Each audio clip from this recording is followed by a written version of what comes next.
નમસ્કાર મિત્રો, આપણી ગુજરાત સ્ટડીઝ યુટ્યુબ ચેનલમાં ફરી એક નવા વિડીયોમાં આપનું હાર્દિક સ્વાગત કરું છું. હવે મિત્રો, જે ભરતીની નોટિફિકેશન જાહેર થઈ હતી એના હવેથી ફોર્મ ભરવાના પણ શરૂ થઈ રહ્યા છે અને તમને આગળ બતાવીશ કે કેવી રીતે આખું આ પ્રોસેસ છે, પરીક્ષાની પદ્ધતિ, સિલેબસ શું રહેશે, બધું જ A to Z માહિતી મેળવીશું. જે આ ભરતી છે એ જુનિયર આસિસ્ટન્ટની ભરતી છે વિદ્યુત સહાયક વિભાગમાં. એમાં ગ્રેજ્યુએટ માટે ભરતી છે, ટેકનિકલ ભરતી નથી મિત્રો, તમને પહેલાં જ કહી દઉં. એટલે વિડીયો અહીંયાથી સ્કીપ ના કરતા, તમારા માટે ઉપયોગી હેલ્પફુલ વિડીયો છે, તો પ્લીઝ વિડીયોને લાસ્ટ સુધી સ્કીપ કર્યા કરજો. હવે મિત્રો, અહીંયા સ્ક્રીન ઉપર તમે જોઈ શકો કે આ જે ભરતી આવેલી છે એ ગુજરાત સ્ટેટ ઇલેક્ટ્રિસિટી કોર્પોરેશન લિમિટેડમાં આ ભરતી આવેલી છે મિત્રો. ઓકે, અને એમાં તમે જોઈ શકો કે વિદ્યુત સહાયક તરીકે જુનિયર આસિસ્ટન્ટની ભરતી છે. અને જેના માટે અહીંયા તમે સૌથી પહેલાં આપણે સેલેરીની વાત કરી લઈએ કે જોબ પોસ્ટ વિશે તો વાત કરી લીધી કે જુનિયર આસિસ્ટન્ટની વેકેન્સી છે. સેલેરી તમે જોઈ શકો છો કે ફિક્સ્ડ આ જે સેલેરી છે એ તમને ફિક્સ પર મંથ રહેશે કે પહેલા વર્ષ માટે 17,500 રૂપિયા મળશે, બીજા વર્ષથી તમને 19,000 મળશે અને ત્રીજા વર્ષે તમને 20,500 રૂપિયા આ પ્રમાણે સેલેરી રહેશે. બીજું અહીંયા તમે જોઈ શકો કે આના સિવાય તમને કોઈ પણ એલાઉન્સીસ મળશે નહીં, એટલે કે જે પણ ટ્રાવેલ એલાઉન્સ છે, ટેરનેસ, મોંઘવારી ભથ્થું છે, આ બધું કંઈ જ નહીં મળે. તમને જે સેલેરી ફિક્સ છે એ સેલેરી જ મળશે. બીજું તમને એક મોટો પ્રશ્ન થતો હશે કે આ 3 વર્ષ માટે જોબ છે, તો અહીંયા તમે વાંચી શકો scope of career development prospective, એટલે કે અહીંયા એવું કહેવા માગે છે, આ તમે સંપૂર્ણ વાંચો એટલે તમને ખ્યાલ પડશે કે પહેલાં 3 વર્ષ તો જે લોકો સક્સેસફુલી કમ્પ્લીટ કરશે એ લોકોને પછી રેગ્યુલર બેઝિસ ઉપર તમને લેવામાં આવશે અને પછી તમારી જે સેલેરી છે એ 25,000 કહેવાય કે સ્ટાર્ટિંગ સેલેરી બનશે. ઓકે, તો પહેલાં 3 વર્ષ સુધી તો તમારે કોન્ટ્રાક્ટ બેઝ ઉપર જ કામ કરવાનું છે, પછી એમાંથી સિલેક્ટેડ કેન્ડિડેટને મે બી પરમિનેટ કરી શકે છે. ઓકે, તો આ પ્રમાણે છે. રિક્વાયર્ડ સ્કિલ શું હોવી જોઈએ, તો તમને કોમ્પ્યુટરનું નોલેજ હોવું જોઈએ. બીજું કે ઇંગ્લિશ અને ગુજરાતી લેંગ્વેજનું તમને સારી એવી કમાન્ડ હોવી જોઈએ. ક્વોલિફિકેશનની વાત કરીએ કે લાયકાત શું માંગેલી છે, તો શૈક્ષણિક લાયકાતમાં તમે જોઈ શકો કે ફૂલ ટાઈમ BA, એટલે કે તમે ફૂલ રેગ્યુલરમાંથી BA કરેલું હોય, 3 કે 4 વર્ષનો જે BA, BCom, BSc, BCA અથવા તો BBAનો પછી કોર્સ હોય છે, ઓકે, ગ્રેજ્યુએશનનો, એ કમ્પ્લીટ કરેલો હોય તો તમે એલિજિબલ છો. બીજું ખાસ યાદ રાખજો કે મિનિમમ 55% હોવા જોઈએ તમારા ફાઇનલ યરમાં. લાસ્ટ યરમાં 55% માંગેલા છે, તો એ પણ તમારા હોવા જોઈએ તો તમે એલિજિબલ છો. બાકી તમને ફાઇનલ ડોક્યુમેન્ટ વેરિફિકેશનમાં ડિસ્કોલિફાઈ કરી શકે.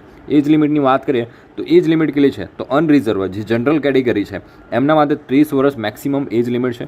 અને રિઝર્વ કેન્ડિડેટ છે, જે લોકો OBC, SC, ST આવે છે, એ લોકોને 35 વર્ષના કેન્ડિડેટ સુધી પણ ફોર્મ ભરી શકે છે મિત્રો. ઓકે, ત્યાર પછી અહીંયા રિલેક્સેશન વિશે તમે જોઈ શકો કે ફિમેલ કેન્ડિડેટને 5 વર્ષની છૂટછાટ મળે છે, PWDને 10 વર્ષની, એ પ્રમાણે તમે ચેક કરી શકો છો.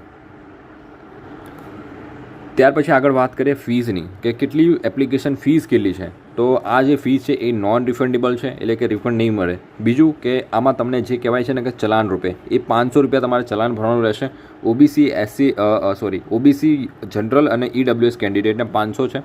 બાકીની જે પણ કેન્ડિડેટ છે એ લોકોને 250 રૂપીસ છે, SC, ST, PWDને. ઓકે, તો આ તમારે જ્યારે ઓનલાઈન ફોર્મ ભરશો ત્યારે તમારે આ અમાઉન્ટ પે કરવાની રહેશે, તો તમારી એપ્લિકેશન સબમિટ થશે. ઓકે, ત્યાર પછી આપણે વાત કરીએ કે આના ફોર્મ ભરવાનું ક્યારથી સ્ટાર્ટ થાય છે, તો તમે જોઈ શકો છો કે 29 એપ્રિલ 2025થી ઓનલાઈન એપ્લિકેશન સ્ટાર્ટ થવાની છે અને લાસ્ટ ડેટ 19 મે 2025 સુધી આના ફોર્મ ભરાશે. લાસ્ટ સાંજે 6 વાગ્યા સુધી, 19 મે સુધી. ઓકે, તો જે લોકો પણ એલિજિબલ હોય, ઇન્ટરેસ્ટેડ હોય, ફોર્મ ભરી દેજો. ઓકે, નોલેજ ઓફ કોમ્પ્યુટરનું વાત કરીએ તો અહીંયા તમને જનરલ વાત કરી છે કે ગુજરાતીનું તમને બેઝિક નોલેજ હોવું જોઈએ. અને આગળ આપણે એક્ઝામ પેટર્ન સિલેબસની વાત કરીએ કે એક્ઝામ પેટર્ન સિલેબસ શું રહેશે, કઈ ટાઈપનો રહેશે. તો exam will be conducted by online mode, એટલે કે ઓનલાઈન એક્ઝામ લેવાશે તમારી. Okay, the number of candidate register, the tentative syllabus for the exam will be included but not limited to following topic and okay, એટલે કે અહીંયા જે syllabus આપેલો છે ને મિત્રો એ આ પ્રમાણેનો રહેશે, જેમાં તમારું જનરલ નોલેજ છે એ 10 માર્ક્સનું, એટલે કે 100 માર્ક્સની એક્ઝામ રહેશે. એમાંથી 10% ક્વેશ્ચન છે, એટલે કે 10 ક્વેશ્ચન છે એ જનરલ નોલેજના પૂછે છે. એ જે ઇંગ્લિશ લેંગ્વેજ છે, ઇંગ્લિશ, એમાંથી 20 જેટલા ક્વેશ્ચન પૂછે જો 100 માર્ક્સનું પેપર હોય તો. ઓકે, અને મેથ્સ અને જનરલ સાયન્સમાંથી 15 ક્વેશ્ચન અને એનાલિટિક રિઝનિંગમાં 15 ક્વેશ્ચન પૂછાઈ શકે. કોમ્પ્યુટરના 20 અને ગુજરાતીના 20, આ પ્રમાણે તમારું સિલેબસ રહેશે. ત્યાર પછી આ જે વાત કરીએ એ ફર્સ્ટ ટિયર એક્ઝામની વાત કરી હતી. હવે મિત્રો આમાં છે ને ફર્સ્ટ ટિયર એક્ઝામ અને સેકન્ડ ટિયર એક્ઝામ, એટલે કે 2 ભાગમાં એક્ઝામ લેવાશે. તો the computer base test CBT test રહેશે, એટલે કે ઓનલાઈન મોડમાં રહેશે, એટલે કે કોમ્પ્યુટર બેઝ ટેસ્ટ રહેશે. 100 માર્ક્સની એક્ઝામ રહેશે અને જેમાં candidate who score 50 or above marks in case unreserve category candidate and 45 and above reserve category candidate will be called for the second tier exam.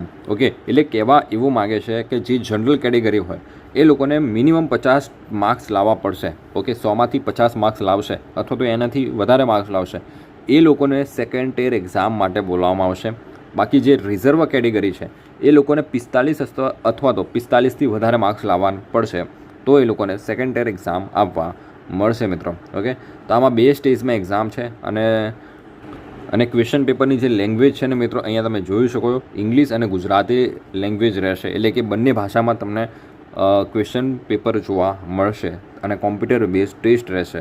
Okay, તો આ પ્રમાણેનું આખું છે પરીક્ષાની પદ્ધતિ, સિલેબસ, પેટર્ન. ઓકે, તો જો મિત્રો તમે એલિજિબલ હોય ને ફોર્મ ભરવા માંગતા હોય તો જે નંબર આપેલો છે, ઓકે, તમને સ્ક્રીન ઉપર દેખાતો હશે એ નંબર પર તમારે વોટ્સઅપ મેસેજ કરવાનો છે, તમને ઘરે બેઠા ઓનલાઈન ફોર્મ ભરી આપશે. અથવા તો તમે અહીંયા આપેલું છે આ નંબર 9327755901.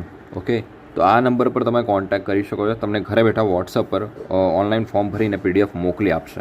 ઓકે, તો આ હતી મિત્રો ભરતીની સંપૂર્ણ વિગતવાર માહિતી.